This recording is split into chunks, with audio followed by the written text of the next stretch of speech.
Welcome to the Jeremy and Andy Talk Movies podcast. I'm Jeremy. I'm Andy. And this week, even though there are two massive movies in theaters, and we've only covered one of them, we're moving away from theaters to do this review. We're moving to streaming, to Apple TV, Yeah. to talk about Fountain of Youth. Yeah. The other, obviously, we talked about Mission Impossible. We've not done a review of Lilo and Stitch. No. Because even though it is apparently like just crushing it at the box office, I just don't care. I don't care either. I really don't. Yeah. I just don't care. And to be fully transparent, I don't know how much more excited I was for this Fountain of Youth movie, but I'll say this. I like Guy Ritchie, who directed it. I like John Krasinski, who's starring. I like Natalie Portman. I like so much of the talent that's involved in this movie. And that's why I was like, okay, yeah, I'll check it out. And it's there just streaming. You know, as much as we're champions of theater, sometimes the fact that you can just stay at home and that movie's right there, it's pretty convenient. Really, what I want is just to podcast with you as much as possible. And if that means I have to watch a movie at home, so be it. Yeah. So I'll try to give a quick summary of this movie. I have notes. This is the one thing I didn't note was my summary. Okay. So this is just off the cuff. This is off the cuff.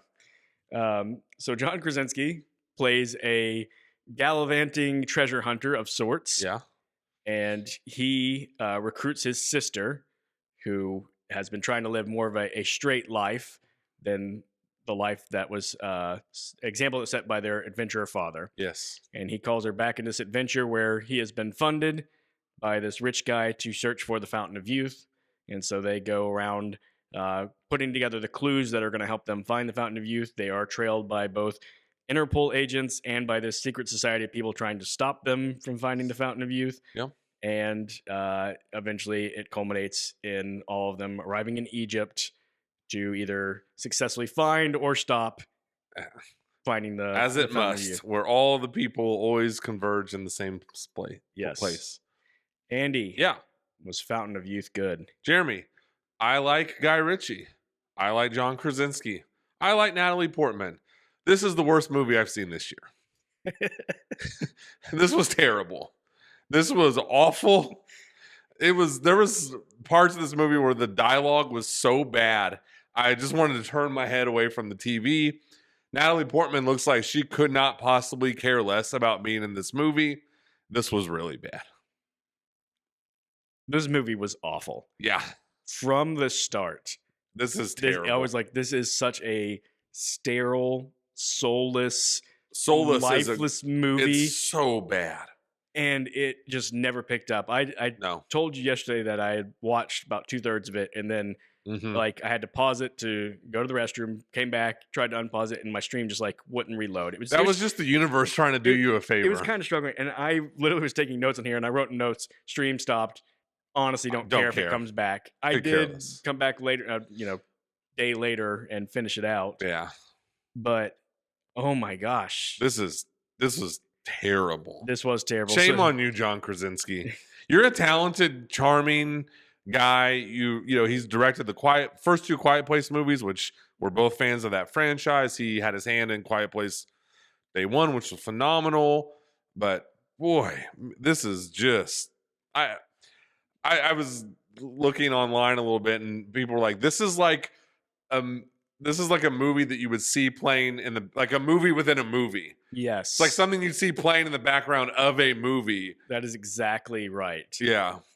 So, obviously, we're not going to be kind to this movie. We're probably not going to go through all the plot points because it is tedious. But I just want to talk about why this movie didn't work. Yeah, because definitely from the just quick pitch, you could see why a studio thought this movie would work. I like movies obviously it brings to mind, Indiana Jones, National Treasure.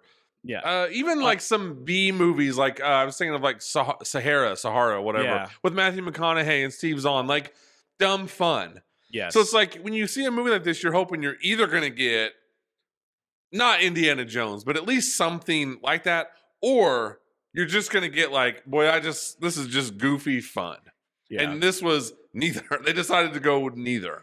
Yeah, it's definitely trying to go along that familiar path forged by Indiana Jones and And one of the notes I had was I said Harrison Ford ran so that Brandon Fraser could walk, so that Nicolas Cage could crawl, so that John Krasinski could lie in the fetal position. So the John Krasinski could trip and fall right on his face. It's a digression. It's like normally things are supposed to kind of improve over No, time. this is Like this is kind of like the rock bottom of of this. And so let's kind of talk through like one thing we got to say right off the bat is you often say when these movies come straight to streaming, like, what are you doing? How does a movie with this talent and all this, how do you not get in theaters? And after watching it, it's kind of like, oh, I get why. Because Apple TV is not one of these streaming services that doesn't put things in theaters. Yeah. They did Killers of the Flower Moon. They're doing F1. Yeah.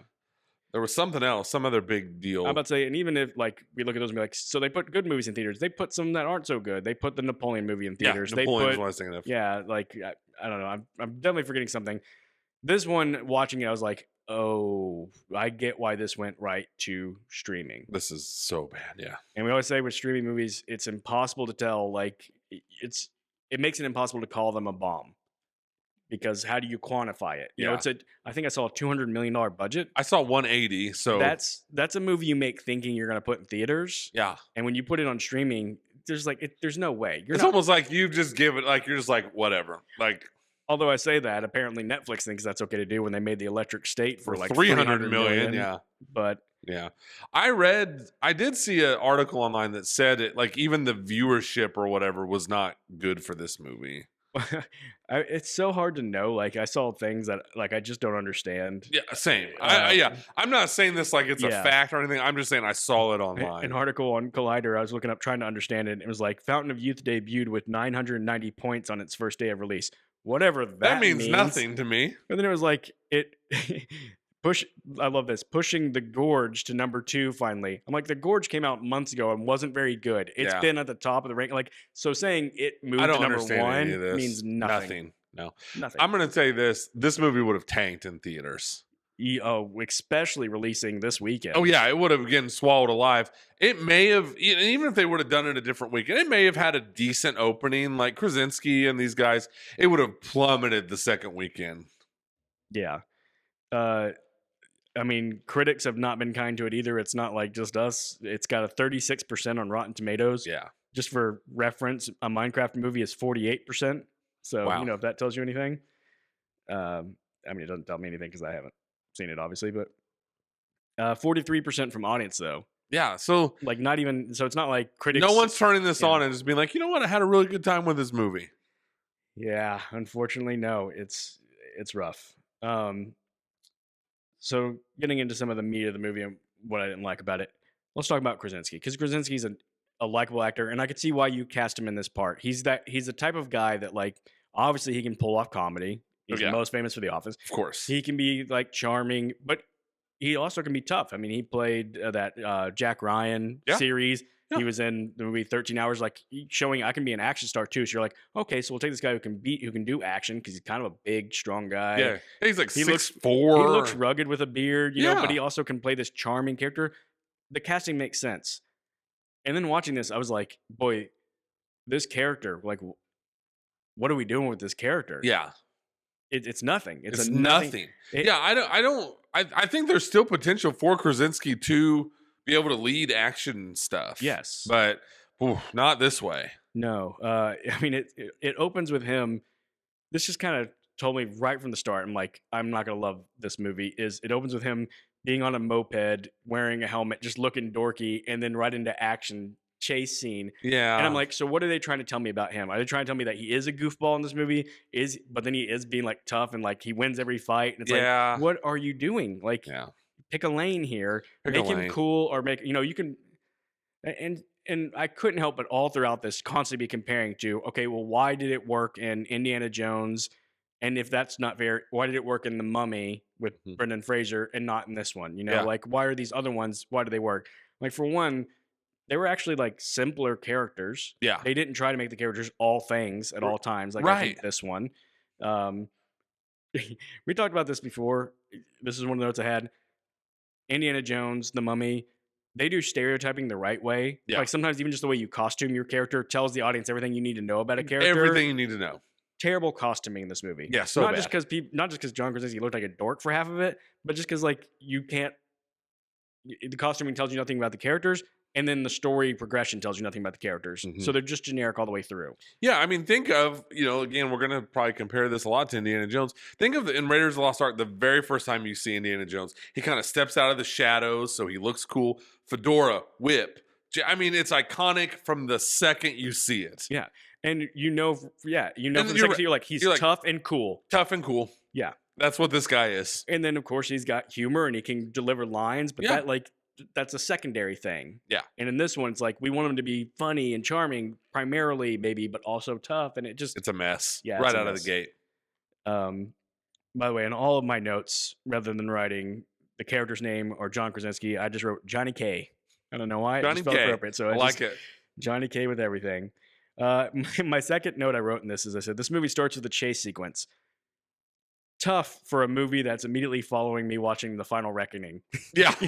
Unfortunately I think of Guy Ritchie as a pretty good director of action, and I was watching this and I was like, oh, Boring. snooze fest. Like, Yeah. you try to make me interested in this chase. You know what, though? I don't think that has anything to do with just watching The Final Reckoning. This That's is fair. some dull action. Yes, it is, but yeah, I know what you're it saying. compounds the problem. It does. Yeah. It does. It shines the spotlight a little brighter on the problem. Yeah. I did write, so I'm just kind of running through notes. I mean, I was literally just kind of Yeah. So at one point, it's more interesting for me to write notes than watch the movie. Gosh, So yes. it's the only thing that got me through it. And my next note was fighting on the train, and then ... things happening does not equal interesting. No. And that's basically like we have this chase scene, and then he's on a train. All of a sudden, there's fighting on the train. And I'm like, okay, like why you have not given me a reason yet to care about any of this, and you just keep having things happening. Yeah. Well, it's like going back, like Final Reckoning, going back to Dead Reckoning, which just set train fight scenes, set the bar so high. And that happened at the end of the movie after we've, and 7 movies into the series when we actually cared about the characters involved. So, yeah.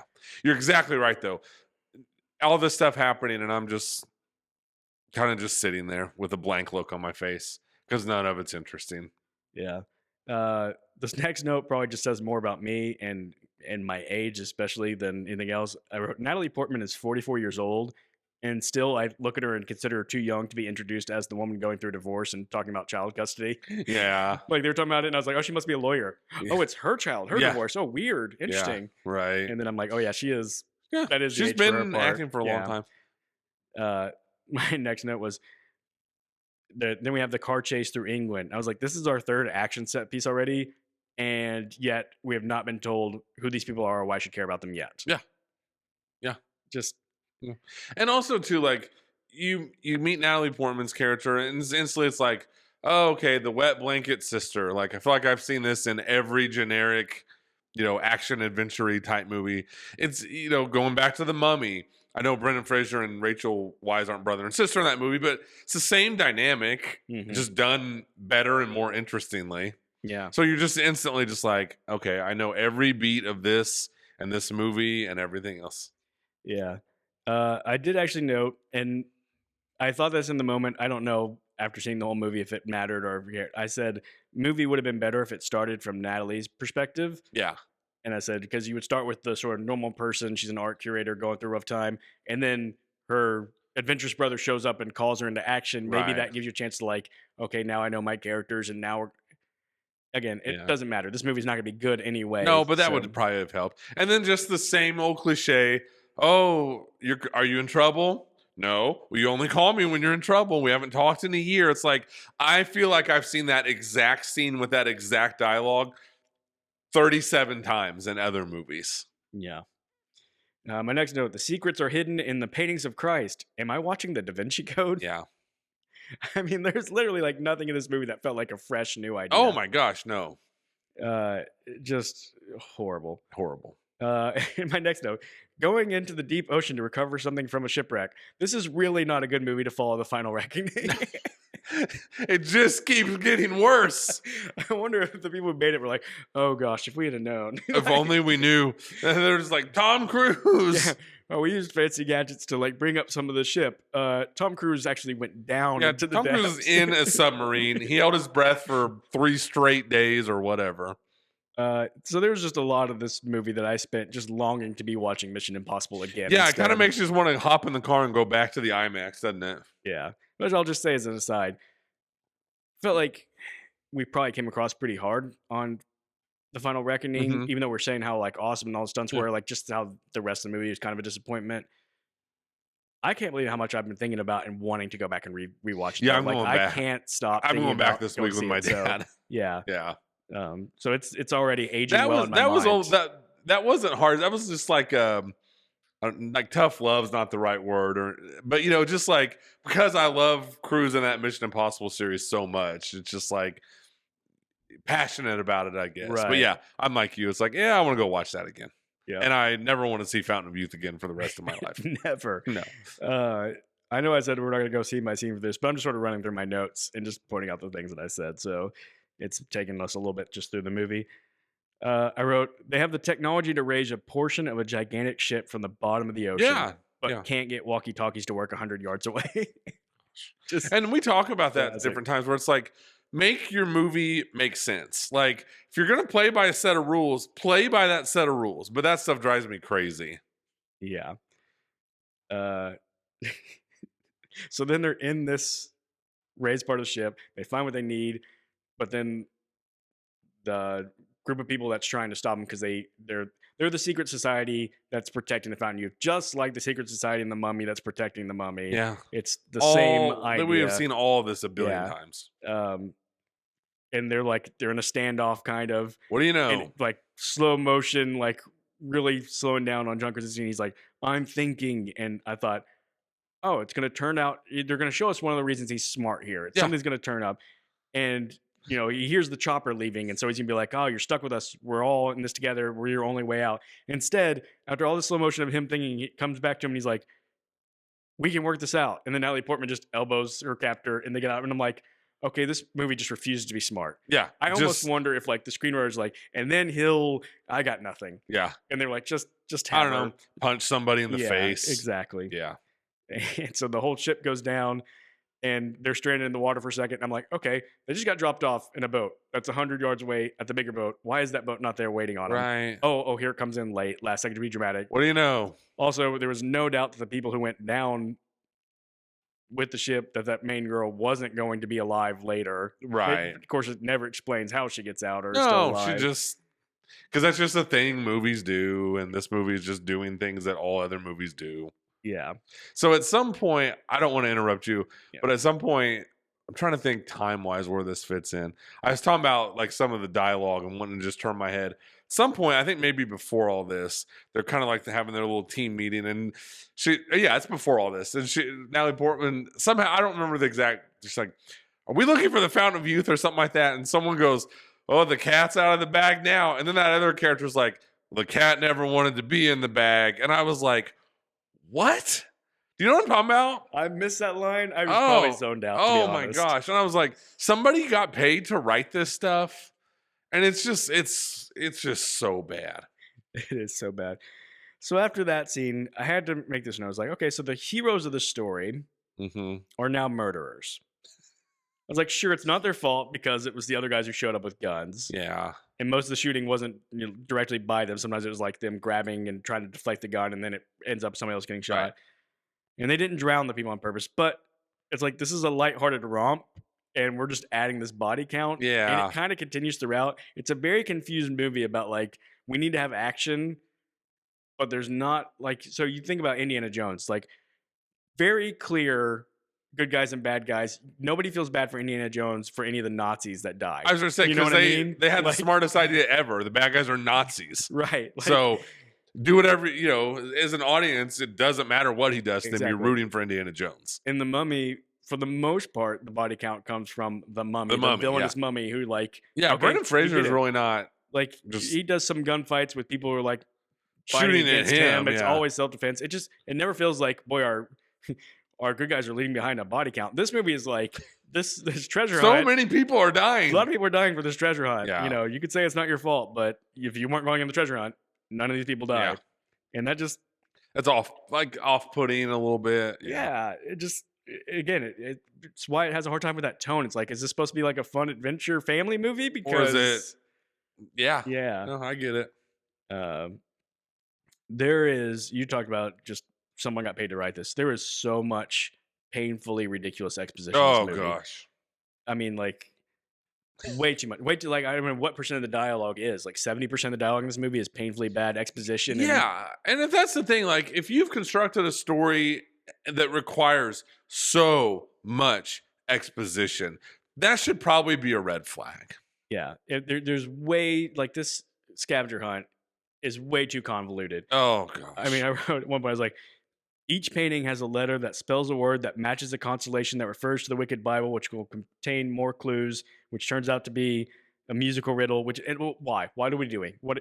Yeah. Nobody can follow this because it doesn't make any It doesn't sense. make any sense. And again, going back to Indiana Jones, they, it's big scale and stuff, but it's all just like they find a way to simplify it even within this big Right, story. and that's what I was thinking. Is you always know exactly what they're going after. Yeah. Like in this one, you know they're after the Fountain of Youth. Obviously, it's in the title, but like how they get there is so like winding and like Yeah. confusing, and you're like, I don't really know. You don't need all that. You just adventurers looking for the Fountain of Youth. Yeah. Yeah. And it's like when Indiana Jones, he finds a clue, like, because a lot of it too, it's like it's influenced by those old serials of the 30s and 40s, and everything is just like X marks the spot. The light is shining, he holds up the staff and the light shines directly on the spot on the map where he's supposed to go. They keep it simple. Yeah. Yeah. This is a mess. So we have a scene where the Interpol guy shows up for the first time, and they're all like, it seems like they're busted. Yeah. And I forgot I had written a note at the beginning. The bad guy's chasing him in that very first scene. It's got the moment where he gets away and they're stuck by the cops, and the guy in the car is giving him that, I'm watching as you go off, like, this isn't over. And I was like, those bad guys are clearly going to show up later in the movie Obviously. to complicate a situation further. Yes. And so Interpol shows up, and I'm like, well, how are they going to get out of this one? Those guys walking the There road, they and I'm come. like, saw that coming. Yep. And of course, it complicates things, but it actually gives them the out to escape. Yeah. And but then a lot more death in that scene. And I was like, Yeah. boy, we are just these heroes. They're just massacring everybody. There's a lot of people going down. Yeah. For their Fountain of Youth 2 will just be them in prison for murder. Yeah. He didn't even think to like, hey, maybe we should take this water when we find it at the end. Spoilers. Yeah. And heal all these people that died on Right. on our rampaging path through here. Gosh. Natalie Portman at one point says of her ex, he has all the characteristics of a dog except loyalty. And I noted Bricktop says that same thing in the movie Snatch, Yeah. which was directed by Guy Guy Ritchie, Ritchie. and we talked about just a little Yeah. while ago on the 25th anniversary. It's not particularly that interesting unless you're a big Snatch fan. You just hear somebody in a Guy Ritchie line say that Guy line, Ritchie you go, really likes that hey, line of dialogue. It I worked. mean, it's the most interesting thing about this Yeah. movie. It worked a lot better in Snatch, by Yeah, the way. as because, did everything. Yeah, because he says that about a character right before he has him executed Yeah. because he doesn't think he's loyal. Yeah. My next note, not loving Johnny K's fashion in this movie. Oh, the giant goofy scarf they have him wear. Oh where they're my they're gosh, like, that's oh, so he's kind stupid. of a goofy guy. I don't know. Like, yeah, going back to what you said earlier, like, is he a dork? Is he BA? What is he? You never be like, you know what you need, Indiana Jones? I don't know, pick some goofy accessory. It's like, no, Indiana Jones is cool. I Yeah. want to get behind Indiana Jones. Yeah, the thing that people kind of laugh at and make fun about Indiana Jones is they can't picture him being a professor in a classroom because he's too cool. He's so cool. He's like, could you imagine if Indiana Jones showed up and he's like, all right, archaeology students, I'm going to teach you now. Right? And then here they're like, yep, that We scarf. want the guy who actually makes more sense in a classroom, being Yeah. a goofy professor. Yeah. My next note, this one is huge. The kid is uninteresting. I mean, just completely in every way. Yeah. From the casting, sorry, kid who plays the kid, you're not Yeah, interested you're in not- seeming kid. No. The storyline with the kid, I was like, everything about this kid it kind of epitomizes everything that's wrong with this movie. Why? Why? Is that interesting? Why it's not? I don't want what are a we kid doing? involved in all this. Yeah. Oh, he's a genius. So that's great. Like, I mean, we've talked about it before. Sometimes, like, you get these great child acting performances, and it can really like elevate a movie. Yeah. This is one where I'm like, I'm sorry, kid. I don't know if you're just a terrible actor or if they didn't literally give you nothing to do. Yeah. there's not a moment in this where I was like, good acting from that kid. No, not at all. And it's like, dude, just make Natalie Portman the genius who can figure all this stuff out. Yeah. Like, it's right there in front of you. And again, this is a movie that was just doing too many things, Yeah. not doing any of it well. So they're like, oh, it's about a brother and sister, but there's also the kid involved, and there's also this team that gets nothing to do, and there's also this Interpol agent, and there's this lady, and there's so many characters, and none of them get developed. No. At all. Even poor Stanley Tucci gets drug into this for a cameo. And I wanted to talk about that too. Yeah, it's like they just got him in there to deliver some lines of dialogue that could be in the trailer. Like, maybe nobody should find the fountain of youth or whatever he says. Yeah. You know, he's got one of those kind of lines. I mean, I would have come up in my notes in a little bit, but I just wrote Stanley Tucci exclamation point, and then dot dot dot, and then wrote, oh man, poor Tucci. Yeah, and then I said, which is 2 movies in a row. What else did we just? An Electric State. Yeah, within a few months of each other. These terrible streaming. Tucci, movies. Stay away from these big budget. Uninteresting messes, bud. Yeah, you're too good for it. Way too good for that. My next note. I don't know how you say your name. Is it Isa Gonzalez? I don't know. I feel bad not being able to say it. I do too. I always do. But the Gonzalez lady who plays the head of this group trying to protect. Yeah. I just wrote she is really attractive, and I would let her hold my hand. Okay. I think you should let her hold your hand. Yeah. I hope that works out for you one day. Maybe. When they are fighting in the library, her and John Krasinski, again, going back to like, is this guy just really tough and a good fighter? And he seems to be doing a good job of holding her off. And later she just wipes out like half of a mercenary group by herself. So you would think so. But I was like, where are all her men? She just walked into this library with like 5 backup guys. And then all of a sudden they're having this 5-minute fight. And they're just nowhere to be found. So then, one shows up right after I typed that, and immediately John Krasinski just knocks him out. So stupid. So uninteresting. Next note. Out of nowhere, fighting skills from Domhnall Gleeson, who was the money guy. Yeah. And I was like, and I had a note between this and the next note about Domhnall, but then all of a sudden I was like, Domhnall's going to be the bad guy, right? Like this is. I was like, it already felt like a classic setup, money guy who sought out the hero to take him on the adventure. But then the secret fighting skills that I'm like, okay, like, I already suspected it, but like, that's just the obvious tip that like, oh, I didn't expect that from you. Oh, there's more to this guy. Probably. Yeah. You know what else you didn't expect from me? I wrote the dramatic friction between the siblings is a snooze fest. Oh my gosh. It's so bad. Yeah. I mean, like, because like I remember, like I didn't know anything about this movie, and I just saw the trailer one, and I was like, "Oh, Krasinski and Portman, like that, they probably have some good dynamic." No, they don't at all. Yeah, it was about this point which I started just like having rabbit trail thoughts, and so my next note was, "What was the last good movie to go straight to streaming?" And I started looking it up, and I was like, "Okay." Last year wasn't quite as bad as I thought. There wasn't a lot of great movies. There was some that I was like, "That's okay." Yeah. Hitman was on my top of the year, and I was like, "That was a good one." That's the one that the Anna Kendrick one. We liked it a lot. That was kind of my answer before I ran across Hitman. And obviously the year before that, The Killer. Was a straight streaming one that was on our. This top year's 5. been bad. But this year, it hasn't been a lot, and none of it that has come out has been good. No. So no. It's just, for the people that are trying to make streaming happen. I mean, it's probably a good thing for us. We're trying to make sure theaters keep happening. I kind of feel like it's a great thing for us. I mean, you combine the score of this and the Electric State, and it's still a failure. Yeah. Yeah. And this is where my stream went out, because my next note is lost the stream 2/3 of the way through this movie. Don't care. I feel like I'm totally fine never finishing it. But alas, I must for the sake of it, for the pod. Yeah. I know by this point, like, I mean, I had already long decided this was not a good movie, but like by this point, I was just like, I want this movie to be over right now. Yeah. This is where I just started an aside of, okay, I was waiting to get back to the movie and be able to finish it at some point. Why does Indiana Jones and the Mummy work and not this one? Yeah. And we've already talked about a lot of it. One of my notes that we haven't talked about yet, though, is both of those movies have great scores. Yeah. I don't think it could be underrated how much the music of an adventure movie helps. Oh my gosh, yes. Because again, iconic Indiana Jones score. Oh, I mean, probably a top 5 of all time. The Mummy, even though it's not as iconic as Indiana Jones, it hits every. We talked about it, like it fits so well. It does what it needs to do. And this one, like, I started thinking about it. I was like, does this have a score? Did I notice any music? Did I feel like I was on an adventure? I don't I didn't place No. any of it.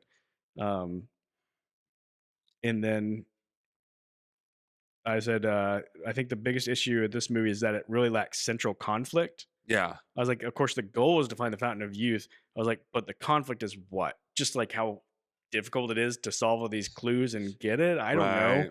Right. Uh, and so, like, yeah, when I was trying to figure out like who cares or what am I rooting for exactly, because I was never even necessarily rooting for them to find the fountain of youth. Right.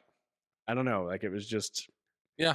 and Indiana Jones and the Mummy. I mean, you could say like, well, what's the central conflict there? Well, obviously in Indiana Jones, and every time I say Indiana Jones, I'm talking about the first one, Yeah. of Raiders course. of the Lost Ark. It's can they beat the Nazis to find the Ark? Yeah. And And really, that's good enough because yeah, you're just like, well, I don't want the Nazis to win. yeah, and with the Mummy, you're wanting them to like get the Mummy like whatever, like overcome the Mummy, Yeah. like Yeah. defeat the Mummy.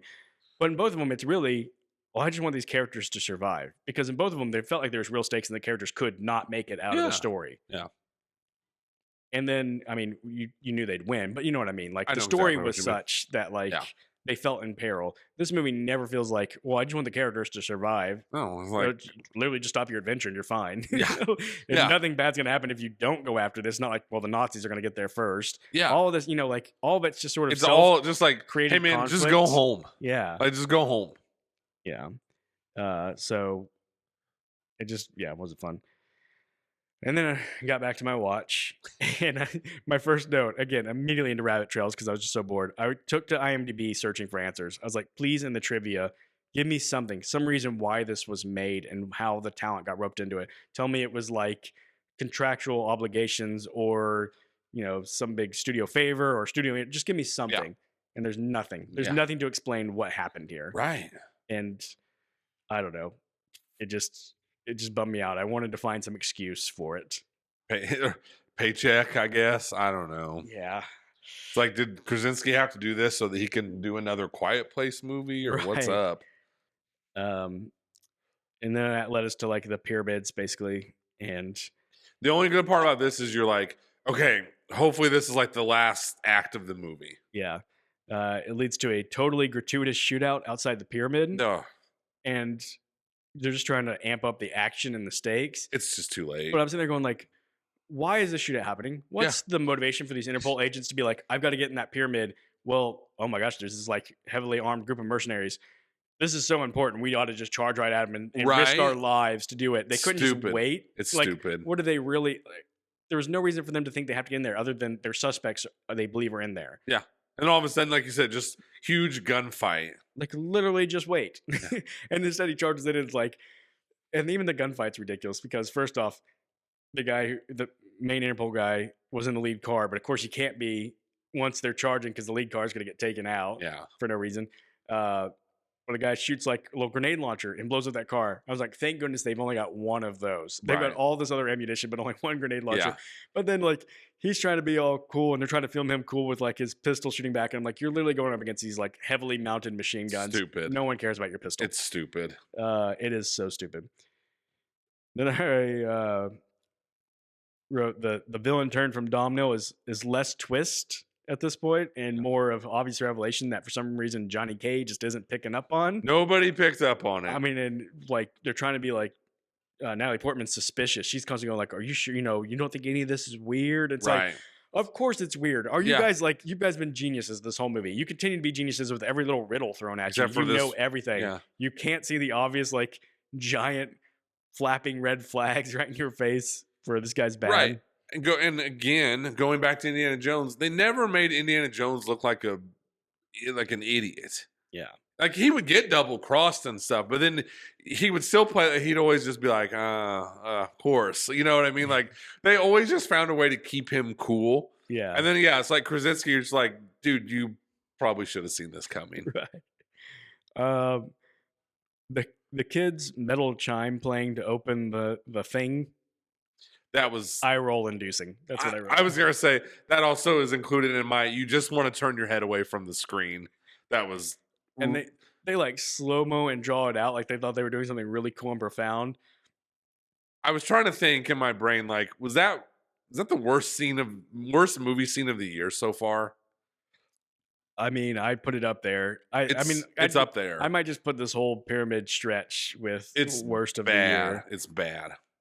Uh, I was probably a little late on this, but again, my brain's mostly turned off at this point. I said I just realized that Domhnall has to get the water from the Fountain Youth and die by drinking it because that's the Indiana Jones formula. Yeah. I was like, this is so trying to be Indiana Jones that, of course, he's like the bad guys opening the Ark of the Covenant. They're going to lose by winning in their mind. Exactly. And yeah, they're just, again, something we've seen so many times before in movies. Yep. As they're going down further and further into this pyramid, I said they sure aren't worried about this kid's safety. Not worried about any security measures or booby traps. As they're like, oh, this is going a new pathway. We should just go in. Come on, little child. Yeah, come with on. us. You'll be fine.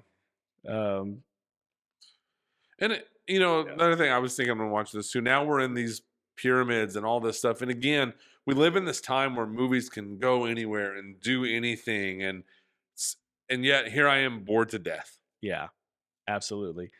They're walking through the tunnels and reading these paradoxes in hieroglyphics on the wall. And at this point, I'm actively like antsy for this movie to get over. Again, they know literally everything for every riddle that's going on in this. I mean, even reading the hieroglyphics is like, okay, in The Mummy, it makes sense. She's an Egyptologist who studies hieroglyphics. They at least try and make it make sense. And that's like the one thing that she does. Yes. In this one, they're just travelers who know everything about every painting and right. And, like they just know everything about everything. They know everything about everything. And that's something that's really missing from this movie. And I was thinking about this. Something that really works so well in The Mummy is that Brendan Fraser is not like, I know everything about everything. He's just like, I don't know, but I'm cool and tough and we're just going to, we're going to figure it out. Or there's probably even lines in the Mummy series where he's like, we're just making it up as we go along, or one of those type of deals. This is just like, no, we're just perfect and geniuses and we know everything. So you're just like, well, I don't identify or like these characters at all. Yeah. And same thing with Indiana Jones. You already said it. Like his ability to just kind of roll with even when things go wrong is what makes him great. It's because he doesn't always get it right. Yeah. There's literally a line in one of the Indiana Jones movies where they're like, he's like, hey, I'm going to go get that Ark. How? And he's like, I don't know. I'm just making it all up. He literally says that. And that is where you go, that's the charm and the likability that I want from my hero. Right. I mean, because they're flawed, imperfect people. Yeah. They're not all competent. Okay, here. Oh, yep, I got it because I just know all this stuff. And even just the whole lazy, like, my parents were adventurers. And it's just like, oh my gosh, okay. Yeah.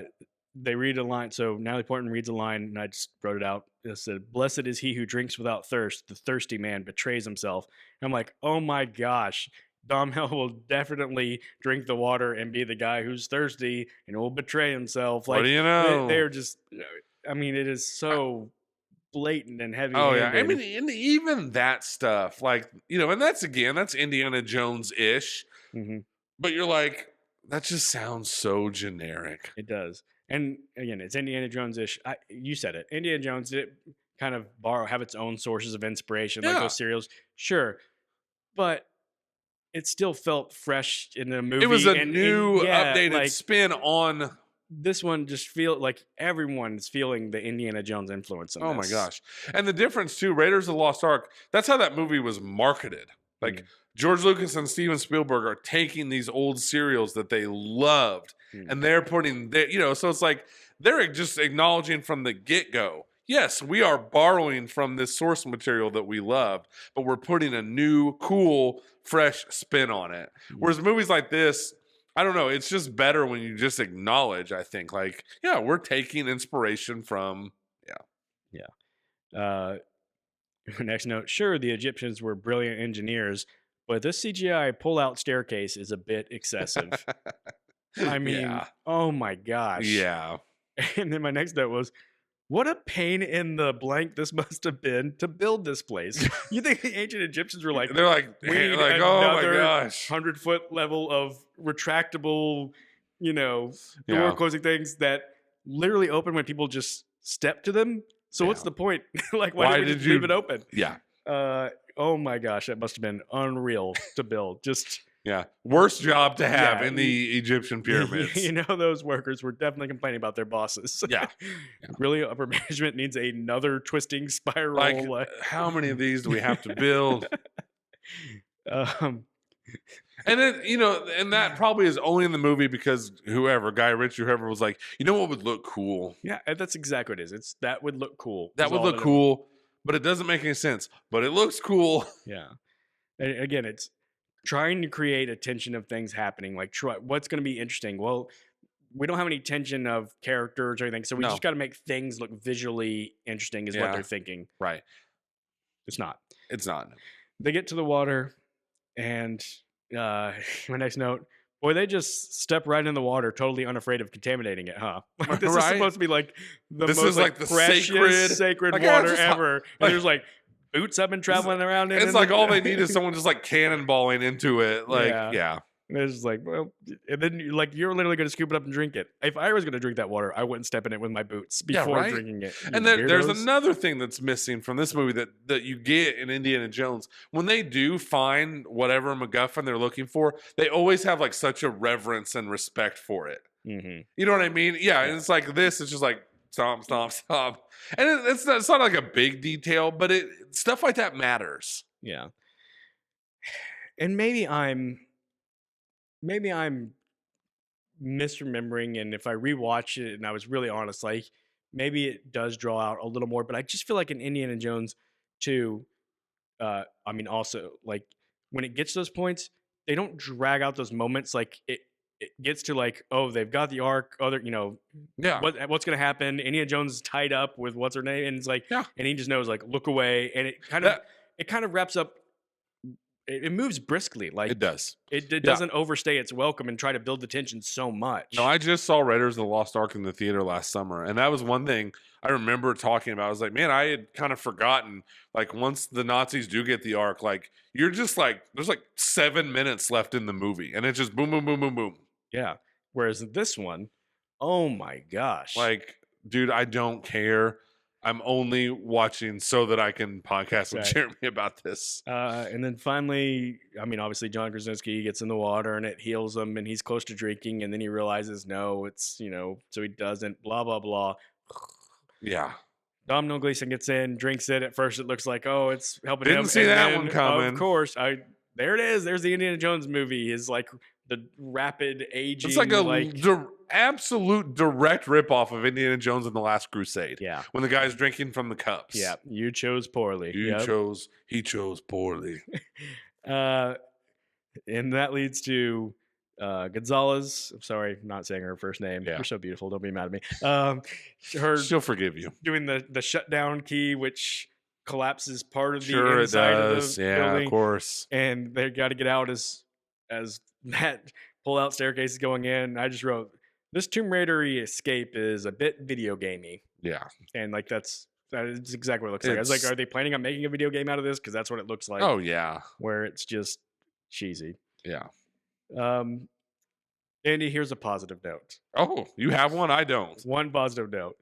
And they finally get out. There's this exchange where one of his guys on his team, one of the guys who gets literally nothing to do Yeah. in the movie, he says, "Did you find what you're looking for?" And John Krasinski says, "No, that was not what I was looking for." And that made me laugh a little bit. I was like, that's a good twist where he didn't give the cheesy like, yeah, like we found what Turns we were out it looking for. was Yeah, in like- here all along. Yeah. I'm going, I guess you're kind of right. no, that was not what I was looking for. Yeah, And I was that's like, fair. I wrote best exchange in the movie, and it took until the very end. Like, Yeah. literally the final minute. And if for they me would have to- brought that kind of wit and sarcasm to the rest of the movie, we may have at least had something watchable. Exactly. I was like, this is, I mean, it's totally wasted at this point because. Oh, it is. But you're right, though. That is taking our expectations of these adventure movies and just putting a fun little spin on it. Yeah. Which, unfortunately, is the one and only time in the movie they do. Yeah. And then right after that, the only thing that's left is Natalie Portman doing the like, or maybe, we go on another adventure. And he's like, you got any ideas? And the kid's like, I think I have one, real wooden and bland Oh, yeah. that. And then like fade out to credits. And I'm like, are they hoping this will turn into franchise? And I said, oh, please, no. No, there's no way. It won't. Not with these, not with the reception. No, it's not how getting. much people dislike it. It's not happening. But oh my gosh, could you imagine if they put out Fountain whatever? of Youth 2. I mean, obviously, it'd probably be not the Fountain of Youth again. They'd have some other. or it'd be like popular Fountain mythical- of Youth Quest for I don't know, Yeah, whatever. I don't. Who cares? Who cares? Quest for the MacGuffin. Yeah, Yeah. exactly. Like that's what they should just call the second one, and they make it MacGuffin. That would actually be hilarious. Yeah. They just And even that ending, 30 seconds or so feels so boring, and we've seen it so many times. yeah. Uh, it is a dreadful movie. It's I dreadful. feel like we've In case we haven't made it clear, this movie sucks. I think you're right about it being the worst of the year so far. I think it is. I mean, unfortunately, Electric State is probably up there. But a lot of that just comes from it's been a good year. Yeah. Like, honestly, like, I don't want to make ridiculous statements on here.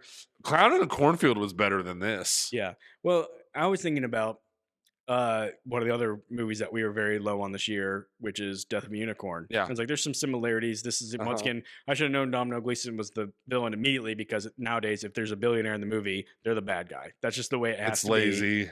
Lazy Billy, writing. he's greedy and has to have more. So Yeah. I was like, that's just like we complained about in Death of a Unicorn. I was like, if I was forced to watch one of those two movies again, I would choose Death of a Unicorn probably 10 times before I'd want to watch Fountain Youth again. Yeah.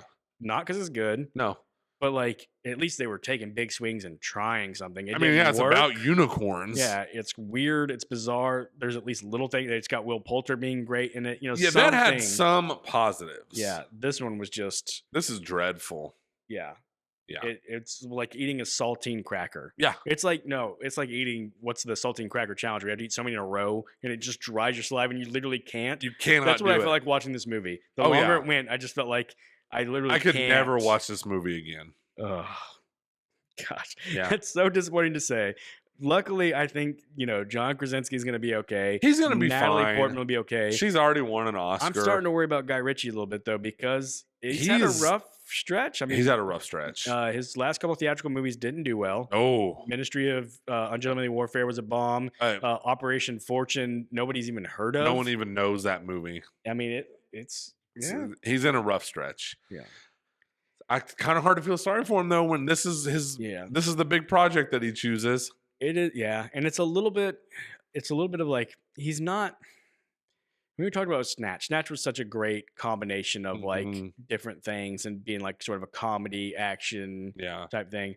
And maybe that's what he needs to go back to, is focus more on being like fun and comedic. He needs to go back to those $20-30 million movies. Yeah. But he's generally, I think, thought of as an action director. Like I would say, yeah, that's fair. His most popular stuff, people say he's an action director. I think people who became action directors in the late 90s, early 2000s, it's a challenge to do what they've always done and still be successful, because now we're in the days of the Mission Impossibles, the John Wicks. Like action movies have just become so like elevated. And the level of craftsmanship, just middle of the road. And like, I mean, I'm sitting there thinking, all the action sequences, this one, maybe they could fly in 2000.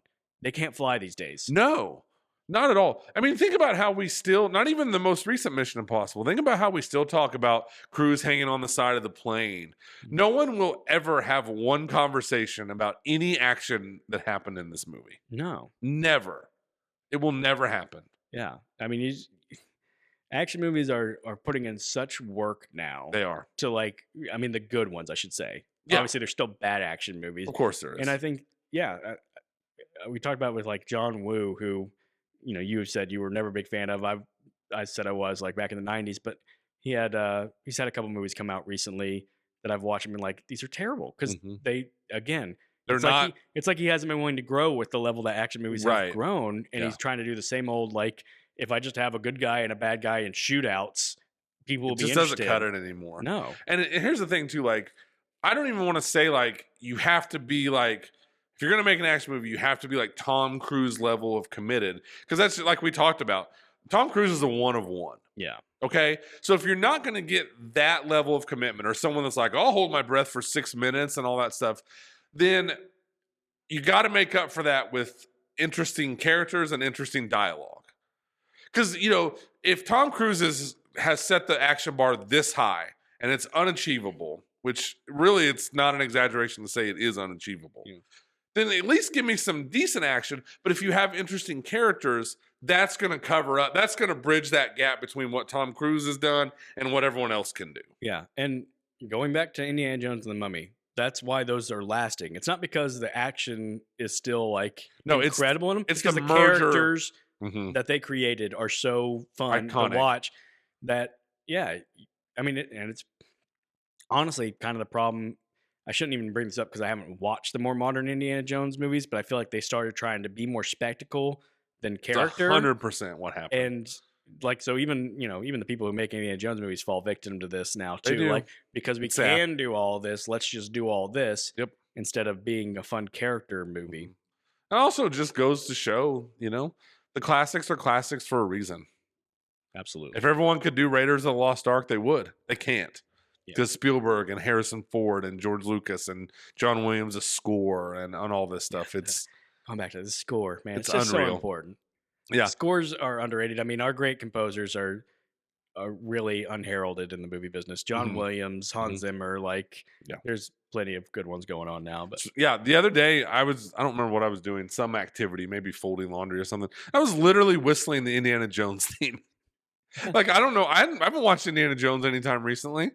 yeah. The great stuff just lives in our brains. Like we talk about, this movie will never take up 1 second of my brain space for the rest of my life. Well, and so many of these like nostalgia movies or remakes can sell people on just like playing a little bit of a tune. So I mean, I remember at first I was so negative on the idea of Top Gun Maverick because I was like, "This is too late. What are we doing? Oh, This yeah. sounds And then ridiculous." that movie proved They us all showed wrong. they showed like a on the initial teaser trailer, and they did like a slowed down version of like the original theme, and I was like, "I'm in." Dang it. They I'm in. got me. I know.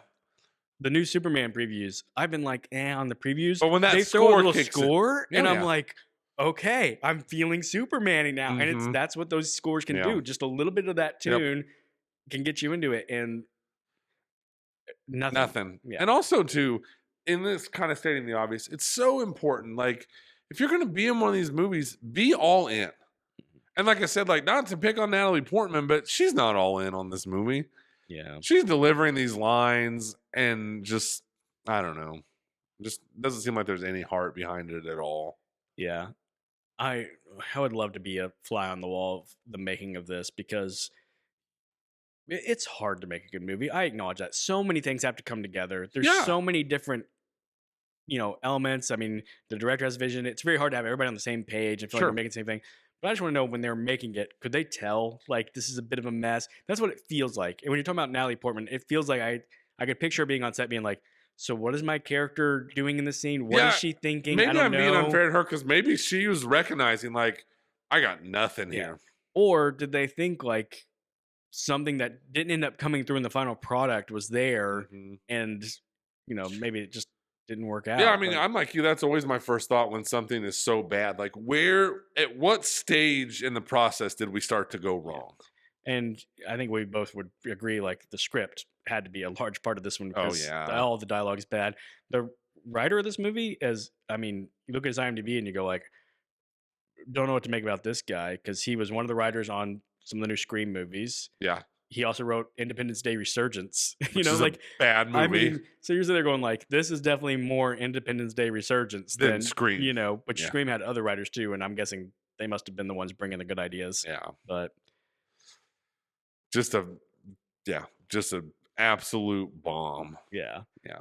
but- Probably best for everyone definitely best for everyone that this stayed on Apple TV. And Yeah. hopefully it's, like Krasinski and all these guys are just like, yeah, hopefully we just, my next project comes out and it's successful and everyone just forgets about this. Yeah, I'll be honest. Like when something good is on Apple TV, sometimes it's a little frustrating for me because a lot of my friends, I'll be like, "Oh, you should watch this." And they're like, "Oh, what's it on?" I'm like, "Apple TV." And they're like, "I don't have Apple TV." And they're Yeah. like, "And I'm not gonna get it to watch the one thing." And so I can be like, "Oh, darn!" Like more people need to appreciate it. This is one where I'm like, The less people "Yeah." are exposed to this movie, the better. If someone's like, "Oh, I was gonna watch that movie, but I don't have Apple TV," I'd be like, "Don't worry, you don't need it. Doesn't now you matter. can get it, and I'll tell you some other things to watch." Right.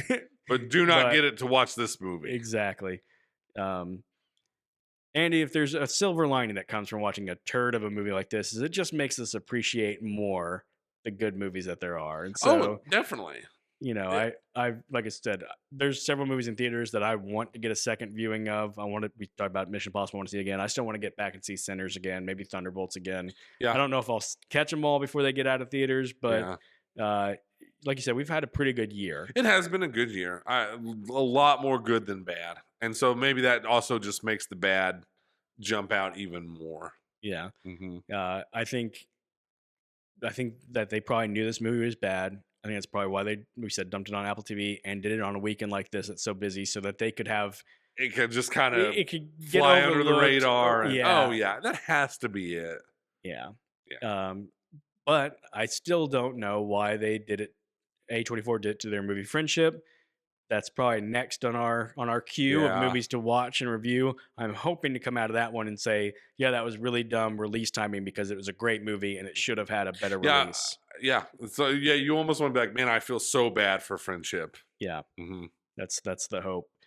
So that'll be, like I said, that's next up on the queue. Yeah, We'll get to that at some point this week. I'm gonna try and see it this week. I originally had penciled in for the new movie coming out this weekend that we would review to be The Phoenician Scheme, but I think once again I was fooled by a limited release date versus a wide release date, because it actually doesn't wide release into our area of the world until the following week. So, you know, One thing we are not blessed with is we do not qualify.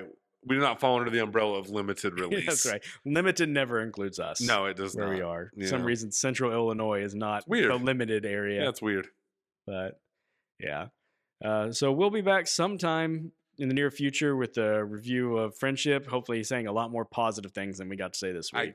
I cannot imagine having more negative to say about it than we did about this movie. Yeah.